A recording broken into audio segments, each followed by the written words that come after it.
Sa mga pangyenot na barata, 7 gadan, 13 erido sa magkasuway na diskwido sa Albay asin Sorsogon. 11 persona arestado huli sa iligal na pagsisira sa balatan. Magtugang na minor de edad gadan kan makuryente sa Goa. Babayi gadan kan malamo sa spillway sa Goa. Asin duwang senior citizen na tauan in wheelchair gikan sa Bicol Party List.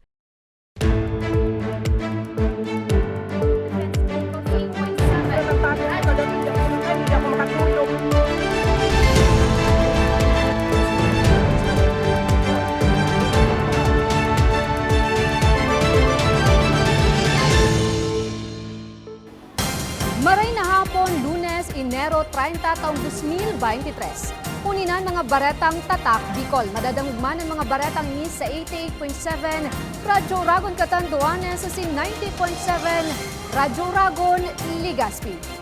Anong gadan 13 erido sa banggaan ng truck asin jeep sa Sorsogon?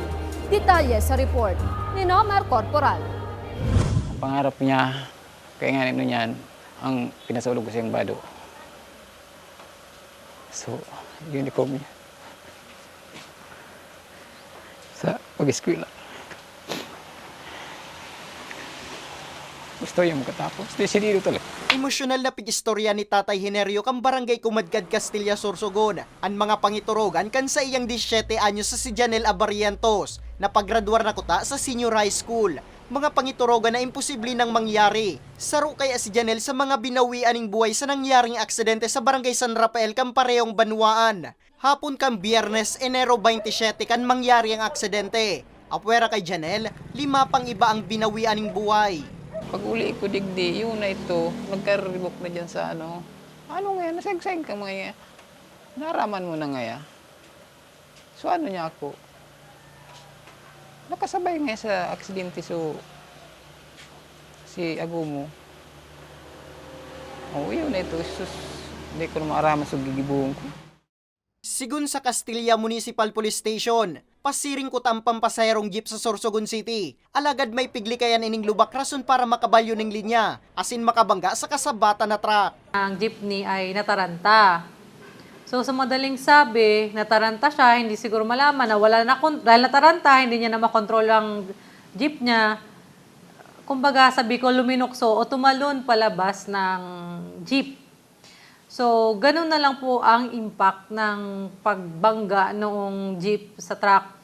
According din po sa mga witnesses na nakausap namin doon, syempre pataas po, baga medyo nakabuelo yung jeep, medyo mabilis nga rin po talaga yung pag-drive niya that time.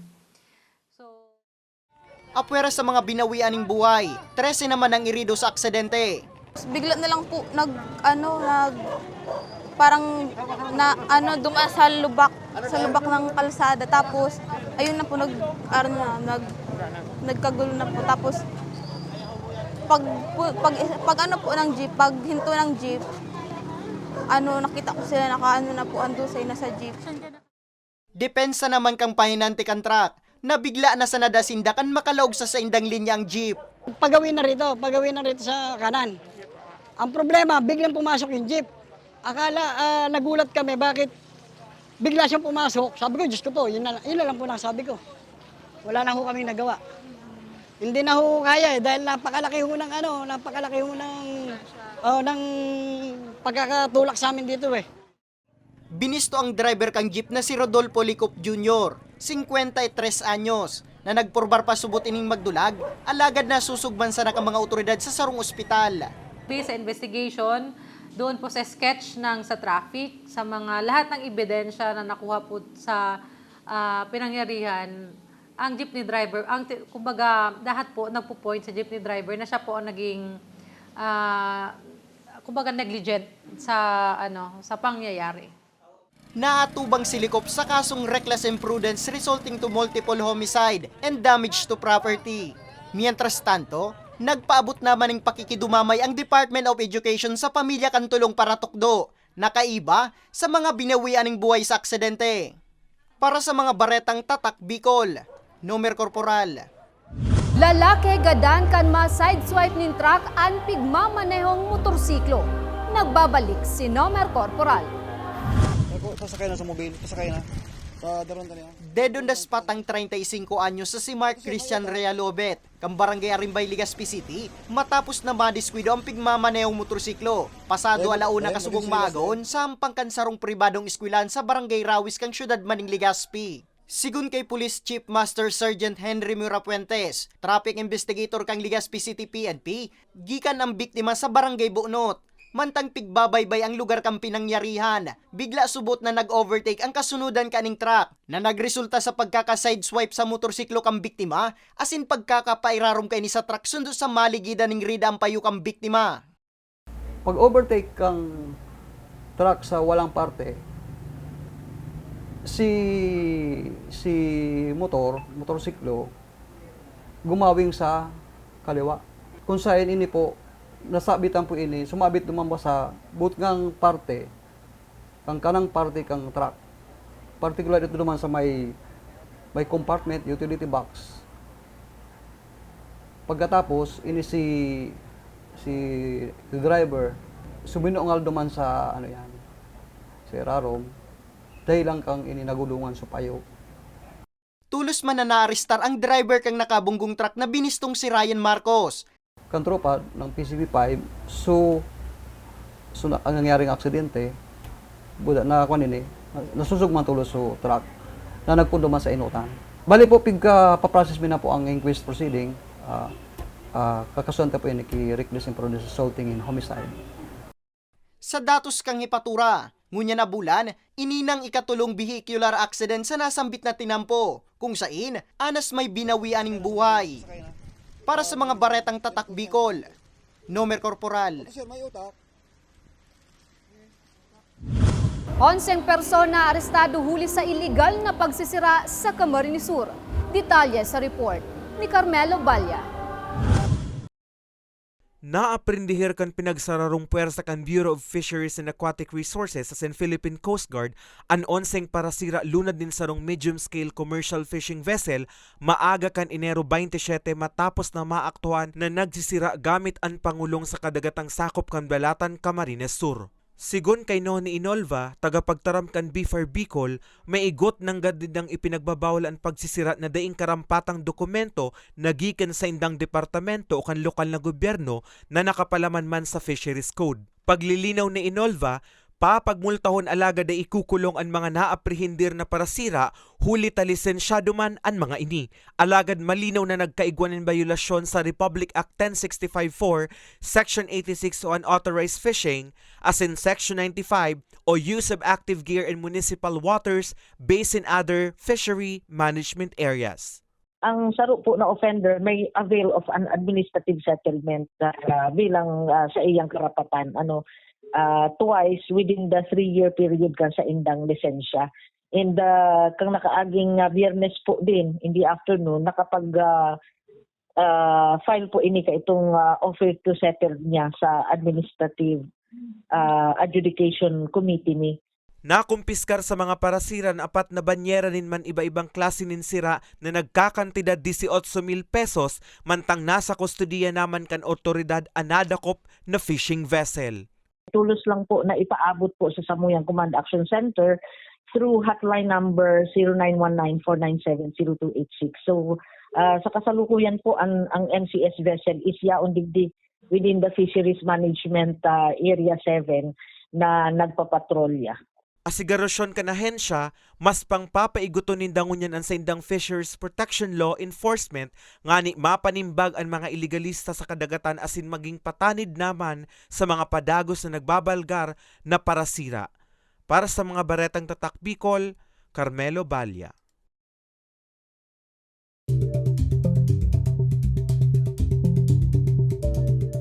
Mga pag-uuran padagos na mamamatean ngunya na simana. Nagbabalik si Carmelo Balya. Piga-agrangay na ni Josephine ang maluyang dilihensya sa pagtindanin buko. Minaro-uro na sanadaan sa iyang sadit na negosyo, huli kan daing untok na pag-uuran. Kaya ang diskarte niya, padiit-diit na sanadaan pigpapadeliver niyang buko sa supplier niya. Maladakulon nga ni ang mga, lalo kang New Year, Christmas, nagdakulon akong nalapa. Napirdi ata ako halos mga 20 mil. Nanubli ako kipuhunan dahil arugan ang bigigibo mi tuwing Christmas, New Year. Alos, day po ako nakabayad sa kununyan. Maluyawon po ako niya na malipoton, mauranon. Maski ngunyan. Sigon sa Pag-asa, padagos na makakaapekto ang Northeast Monsoon o amihan asin ang shear line sa bilog na reyon kay alaoman pa ang mga pagkalat-kalat na pag-uran, pagkikilat asin pagdaguldol na posibleng magdaranin mga pagbaha asin pagrasay nin daga. So dahil po kayo ang weather system, lalo na inyong shear line na nyaon sa may Visayas, magkakagawa po kita ng mga pag-uran digdi sa Bicol region na kung saan nga may mga maluyag hanggang sa katamtaman na kung minsan may makusugma na, na pag-uran. Mayo man na pigbabantayang low pressure area ang Pag-asa, alagad may nakabandera pang gale warning sa mga kadagatan na sakop kag Camarines Sur, Camarines Norte, Catanduanes, Serangang porsyon kan Albay, Sorsogon asin Burias Island sa Masbate. Base po sa mga latest na na datos, base naman sa mga latest na mga numerical models, posibleng niya na maghapon, mauran kita, cloudy, din generally may mga pag-uran, lalo na digdiyo sa southern part ng Bicol, Masbate, Albay, and Sorsogon. Then by tomorrow, then the rest of the week, nailing tana, improving ang satuyang weather condition. Sa Miyerkules o kaya sa Webes, posibleng magmaraynan kamugtakan kan panahon darakan pagluya kan amihan. Mientras tanto, 22 to 23 degrees Celsius naman ang temperaturang namamatean ngunyan aldaw sa bilog na Kabikolan. Para sa mga baretang tatak Bicol, Carmelo Balia. Magtugang na minor de edad gadan kan makuryente sa Camarines Sur. Asin duwang senior citizen na tauan in wheelchair gikan sa Bicol Party List. Yan asin iba pang bareta sa samuyang pagbabalik. Tucked away in the province of Albay, known for its perfectly shaped Mayon volcano, Misibis Bay Resort, a locally owned 5-hectare private island resort. The resort is ready for all those looking to balance tranquility and adventure. This tropical destination is where guests can either choose to relax under the palm trees or have an adventure under the sun. It features modern and luxurious rooms and villas, recreational facilities, and sophisticated services.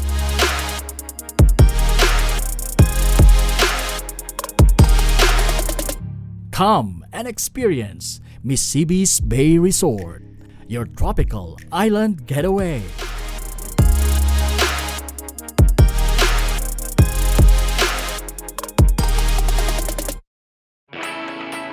Naghahanap ka ba ng trabaho? Marunong ka bang mag-shoot ng video? Mag-edit? Magaling ka ba sa social media? Willing ka bang matuto? Graduate ng journalism o may alam na sa media? Apply na dahil naghahanap kami ng videographers para sa Camarines Norte, Sorsogon, Camarines Sur, Catanduanes at Masbate. Ipadala ang inyong resume sa actioncallcenter@gmail.com at maging pinakabagong miyembro ng aming team. Tara na! Apply na!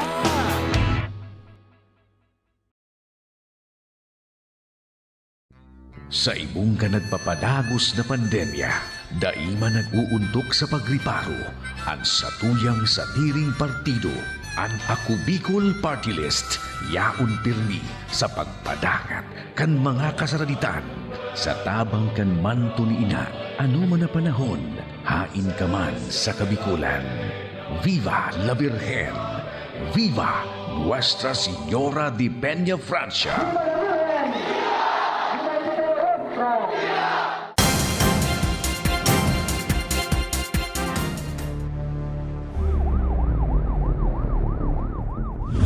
Nagbabalikan ako Bicol Online TV.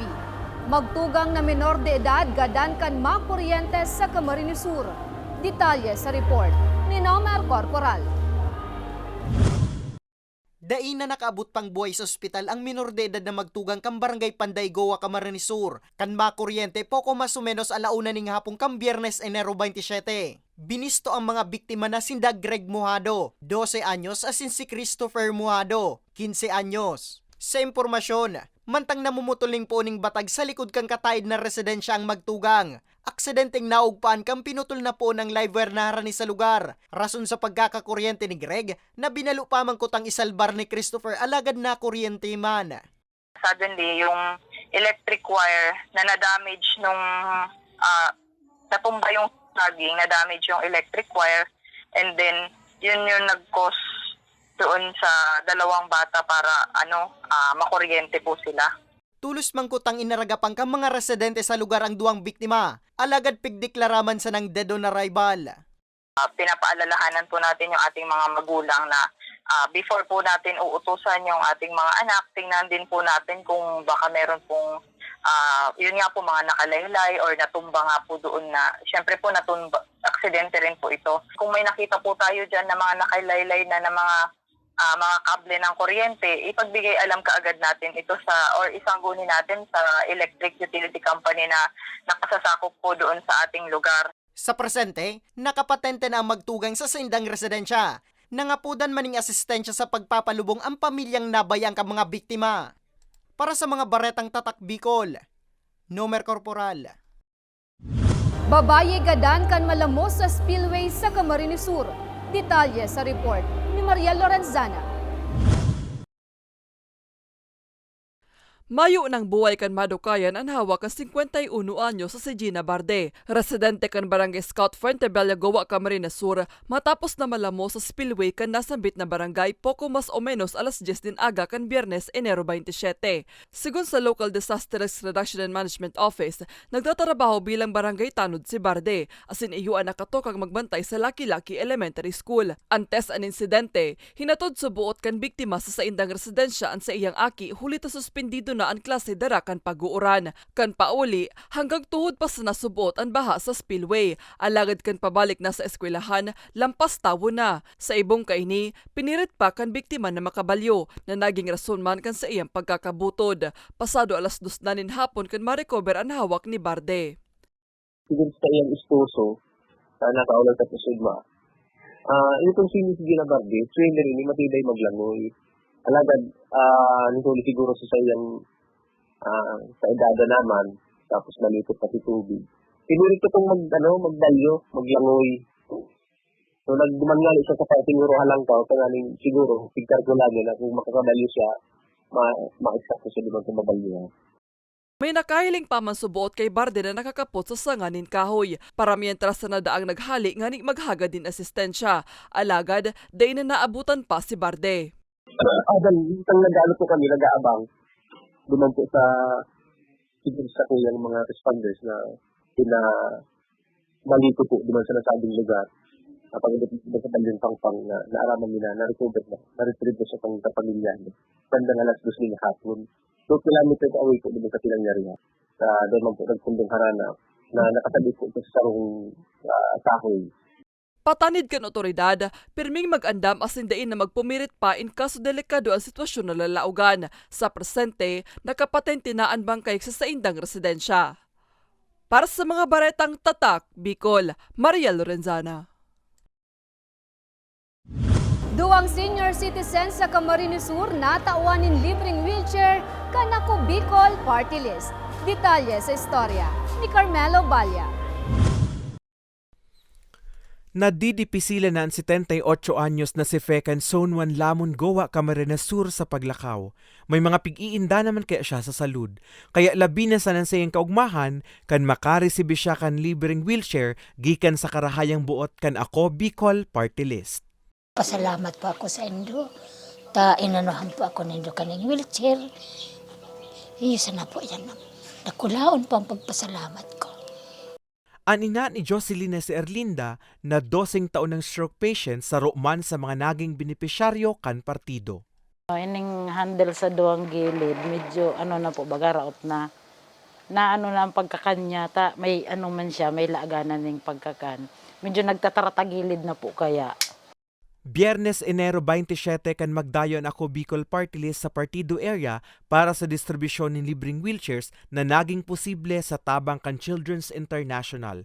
Sigon sa Provincial Coordinator kan partido, sinara nindang maray ang sa indang benepisyaryo na sa hiling ninda mas nangangaipo.